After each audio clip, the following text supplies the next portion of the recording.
I'm Ian Baker, and today we are going to go over an early model 2021 Keystone Springdale 266RL. It's a rear living floor plan, as the RL implies. You have a couple chairs against the back wall, nice big rear picture window, super slide with a trifold sofa and a dinette. Great couples model. As you can see, when the slide is in, however, you do have full access to the fridge and freezer, which is wonderful. But as you can see, the bathroom is closed off. For the bedroom, there is a second door. So if you need to come in, pull over, take a nap, you can do that. But as I mentioned, getting to the bathroom is a bit of an issue. With it all opened up, you will see it creates a decent amount of space in here. And that, of course, allows your vision from the chairs to be able to see the TV. It is still quite a ways, right? That's one of the big problems with this floor plan, is you just can't get the TV big enough to have a really good view from the chairs. So if that's kind of what you're hoping for, this probably isn't the floor plan for you. However, you do have chairs in the back with a big, huge rear picture window. So if you have a beautiful view out the back, you can enjoy that. Excellent reading chairs there as well. If you plan on watching TV, that's more where you'd maybe sit on the sofa, or more than likely right here on the dinette. However, I actually kind of want to start off on the kitchen. So if we take a look here, you will see some storage right up above the fridge. Not a ton, but a little bit there. Maybe a spot for some cookbooks. The fridge freezer, open that up just to kind of give you an idea of the size. You do have a cutout here as well as a crisper drawer. This one does run off both propane and electric and has automatic switchovers. It's also Dometic's newer fridge system, a little bit easier to open. You just kind of grab right behind here, and then you have this little guy you push with your thumb, opens right up. Microwave up top with a hood underneath, some additional storage over to this side there, LED light underneath that, and an electrical outlet in case you need to plug anything else in. As far as countertop prep space, you will find almost all of your prep space in the cooktop cover as well as the sink top cover. Without those, you just don't have a lot of space. You'll see the decorative backsplash here. I'm personally not a huge fan of it. Let me know what you guys think. It works. I guess. Again, I don't know if it's the color, the design, something about it just isn't striking out at me. But when you fold this up and back, this kind of doubles as a backsplash, 3-burner cooktop. Front one is high output. You have the little knob on here. You can flip it like so to light up the knobs, or you can flip it down and that will light up the knobs as well as the oven light.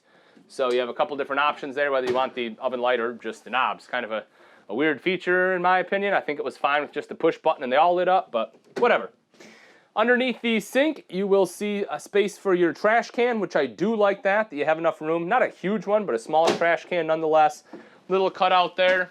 Again, sink top cover. You can use it as a cutting board, but just use one side. That way one side continues to look nice. High-rise faucet. When we take that off, you will see the single large bowl composite sink. Again, I would probably prefer a stainless steel. There's nothing necessarily wrong with composite. It won't scratch nearly as easy. At least you won't see the scratches nearly as easily.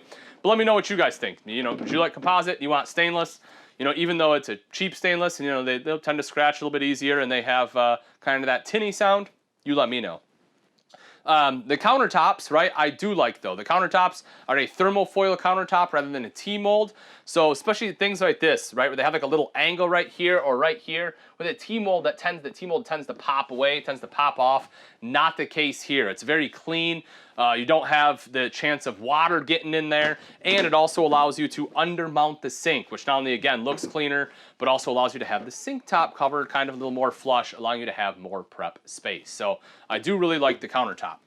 Your main control panel is right here as soon as you walk in. Not tough to find, so you have your slide-out control, awning control, tank monitoring panel, everything else you need. You will see here that your water heater does run off both gas and electric. You can turn both those on at the same time for faster recovery. And then right down underneath that, some storage there, which I really like. So if you don't want a trash can under the sink, you can put it there. Or what I would probably do is use this as a place to put my shoes. Drawer here, nice and deep. You also have a second electrical outlet access there to the kitchen. Or if you're sitting here and you want to plug in your cell phone, just make sure no one's coming in and out, you'll trip them. But you have two chairs in the back, as I mentioned. These these both do recline. The only problem is they're not wall huggers, so you do have to pull them out a little bit. And when you recline, as you'll see, it's a pretty narrow walkway, especially here. So once again, you will kind of block off the exit. But they do have the capability to both recline, and you have the end table right in the center, which I like. So we have a place to put beverages, laptop or tablet, things like that. You have a window on one side, but not on the other, just the one side there. But again, that big rear picture window in the back, storage across the top. You'll see the barreled ceiling. That's a great feature, folks. It really helps add more space in here, right? Doesn't feel closed in and claustrophobic. I really do appreciate a barreled ceiling. Of course, ducted AC, you can see that right there. This does have the quick dump option, so you can open it up and have it all just dump right into this main area, which is perfect when you're loading or unloading. And then we get into the super slide where you have the tri-fold sofa as well as the table. Now, one thing I do like about the table in the Springdale is this table right here, it actually, if we want to pull this out, so the way this one works is it's a swing up, right? You can see the legs kind of right there. Works pretty well, but the thing I like about it, as you can see, it's lightweight enough, right? Is that you can bring it right over here, and if you want a coffee table, boom, there it is. Now you have a place you want to put your feet up, put your drinks. I know it does kind of, again, impede the flow, but if it's just two of you, who cares, right? And then to put it up, what you'll want to do is you see, again, the legs, just put your feet right on the legs, you kind of swing it out and up, then it locks into place just like that. So let's say you don't want to eat at the dinette, you want to eat at the sofa. There you go, you have your own, giant table you can eat at right here. Or if you do want it back at the dinette, we'll just slide this back over, set it right in place just like that. And again, it's fairly sturdy. You know, it's no less sturdy than the ones that have like a pedestal style. Not quite as sturdy as the ones that plug into or that click into like the wall. Those are the most sturdy, even though probably the least nice looking, but it does do a good job. And it does, as you see, drop down into a bed, which was the initial position we had. Throw some cushions on top of that, and that gives you the sleeping space. This sofa, as well as I mentioned, is a tri-fold sofa. I'll show you that real quick. First off, look at the size of those cushions, though. Nice, thick cushions. It is actually a very comfortable sofa. Pull this out. Now, I personally don't care for this style of tri-fold when making it up as much as the others. They use like a pull style where it kind of pulls forward like that. And then what you have is this guy right here. And, oh, let me see where it is here. This guy, there we go. So it has this little pull tab and you pull this and that undoes it, which allows this to swing up kind of like so. Then you can use some muscle here and open the legs up. Again, pull that all the way forward. Drop it down, and then you have the top part that drops down. It's not too bad, but they do have a manufacturer. In fact, it's probably the same manufacturer, just a different style. That's a little bit easier. It's just a simple swing, fold out, drop the legs down. This works. You know, again, it's more comfortable than your standard sofa mattress or like an air mattress, but I just prefer the other one. As far as laying on here, I'll lay down, and I'm 6 foot tall. But, you know, you put a few pillows right here. As you can see, you can fit 2 adults as long as they're, comfortable snuggling up with each other. No problem. It's a great thing about a tri-fold. Put that back up. Just bear in mind that, again, when it's out, you don't have a lot of room to walk through here. So if you do have guests, you probably have to use that second entrance, which this is like the perfect floor plan for having that second entrance, right? The one up in the bedroom, because you can leave the camper. If you want to get out and, go use different facilities or something, or maybe you just want to, go make or sit by the campfire and have coffee. You're able to do that. So that is the sofa. Moving up a little bit further, talked about the dinette. I do like this light fixture. This is really cool. So it kind of has like this mesh in here with like the glass outside. I think they did a great job on that. And then up front is the entertainment center. Again, kind of that glass matches that fixture. They did put backlighting in there, which I like that too. If you're gonna have fancy glass, might as well kind of have some lighting there as well. The TV, as I mentioned, isn't probably big enough to be able to see very well from back in the chairs, but it does work great if you're sitting at the dinette. Jensen TV, which I know, they don't have a great name in car audio, but as far as RV electronics, they actually do make a pretty good product, so it is a higher end TV. Same thing with the multimedia center here. This one does have the speakers on the side. This is also a DVD player. A lot of manufacturers are going away from a DVD player, so having it in there is a nice feature. And then underneath that, you see some additional storage.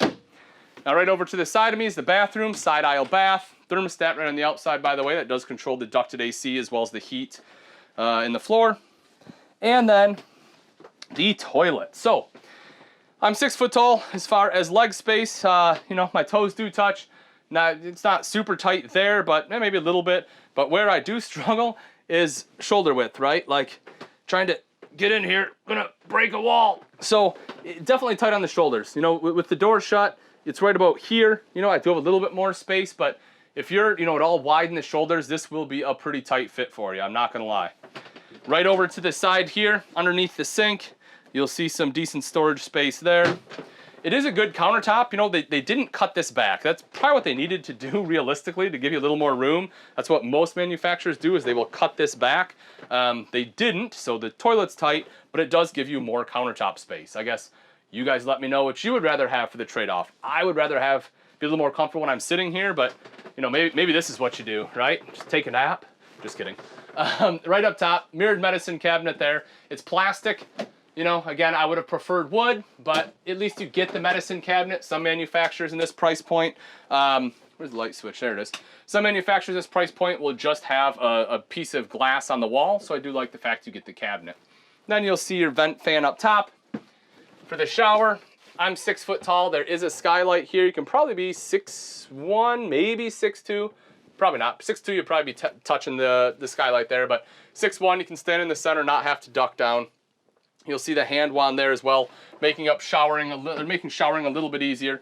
Of course, the wall surround, you do have a single shelf. And up in the bedroom, you have your RV camper queen, which means it is 60 wide by 74 long, so 6 inches short of a residential queen bed. You will also see that you have nightstands on both sides with electrical outlets, and the one side here has a little clothes hamper. I personally prefer it to be on the off-door side, because if I have to put a laundry basket here, that's the main area I'm getting into the pass-through. That's where I want everything accessible. So I think they should switch it to the other side, but that's just me. You will also see your mirrored wardrobe, hanging rods there, shelf across the top, LED light underneath. If you want a TV, you do have a spot in where you can mount it there with the appropriate connections, window on that side, and that is an emergency exit, but there's really probably no need as you have the secondary exit right here. Now that we've seen the insides, take a look at the outside of the 2021 Keystone Springdale 266RL. Power tongue jack right up front, making it easier to hook up and disconnect from your tow vehicle. You also have a light there for added visibility at night, and manual override in the rare event the motor fails. Behind that are two 20-pound propane tanks with a cover. You can see rails for your battery there. You will also see right down here, this one is prepped for solar, so if you want solar, simply buy portable panels, plug it in right there. It'll trickle charge your battery. Diamond etched plating coming up the front, how to protect that front end from rocks and debris that get thrown up by your tow vehicle. And right above that, I like that they have a smooth aluminum front end. One, because it looks nicer. Two, this is where all the bugs are gonna get smashed on, and that is easier to clean than this style aluminum. Coming around to the side, you'll see the pass-through. Pretty simple here, just has your little clip. When you take a look inside, you'll see it is a pretty big size pass-through. A little bit smaller door on the other side, but nice wide door here for some of your larger chairs, grills, things of that nature. Making our way down, the secondary entrance, your standard pull-out 3 steps with your standard grab handle there. You'll also notice this one has power stabilizer jacks. Not power level, not auto level. You still want to use blocks to level it out. But once you do, those power stabilizer jacks are easier to set up, and that will prevent your trailer from rocking around as you're moving around in it. Power awning with LED light strip on there, a couple outside speakers connected to that multimedia center inside, but as I mentioned, it is Bluetooth capable. Black tank flush. Right underneath that is an outside shower with hot and cold water access. This is super convenient to have. Most of the time, this is either in the back or more often than not on the off-camp side where you just don't have easy access to it. But here, you have very easy access to hot water on the outside of the camper, which I personally really enjoy. If you want to wash dishes or something out here, you can do it. You'll see the beautiful kind of painted rims on there. They look great. Right up a little bit further is your outside TV hookup. So if you want an outside TV, this is where you put it. Cable outlet, electrical outlet, everything's all set up, ready to go. It's underneath your awning right where you want it. Your primary entrance has your upgraded LCI solid step, and just like the name implies, it is solid. It's aluminum treads on there, so that it's not going to rust on you. You have the grip tape, so in case it's kind of misting or raining, you know, like it is right now, you get a little bit extra traction so you don't slip and hurt yourself. You also see the larger foldable grab handle, making it easier to enter this RV. That is your control for your back 2 stabilizer jacks. You'll see your square tubular bumper. This does have end caps, so it's a convenient spot to store your sewer hose. Your spare tires mounted back here, so it's very easy to access. 30 amp power cords right there. That big rear picture window we saw when we were inside, and right up above that is backup camera prep. So if you want backup camera, having the prep makes it easier to have installed, meaning it'll save you money on labor. Cable inlet right around the back. Making our way up a little bit further here. The slide is in currently, as you can see.